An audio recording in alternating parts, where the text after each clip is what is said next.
Tapos kung kayo sa immigration. Hey! Susunod na pag... Umalis kami alas 2. Alas 2. mo baguhan, mag-ahead ka kahit 2 oras. Kaya mo na. Baguhan yung kasama mo. At least, andito na si Mami. Yay! Vlog mo na lahat yan! Yan. Welcome to Ilagay na. Welcome to the UE. Ito syempre, ito yung pinakamaganda kong apo. Ne? Ito tulog na. Ay, pagod na ang bebe. Tok na siya. Natulog na yung baby namin ah. Bago umalis, sige sasayaw yan. Inutok ko to kasi ayaw pag gumising. Alas 9 na. Oh? Sabi ko man, patugtog ko nga. Gusto niyang kanta.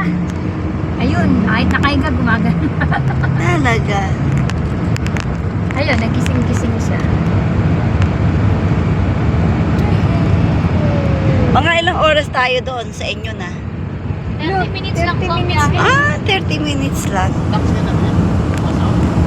ba? Ay, 45 na lang.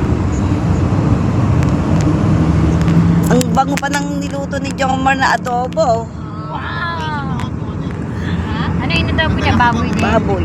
Si ate rin eh, baboy din. Susunod na yun. Kasi frozen dito eh. I-prep lang. Ah, frozen? Mga karne dito, frozen na. Yung mga baboy. Siyempre Oo. galing sa ibang bansa. Bawal kasi baboy. Wala naman dito baboy. Ah.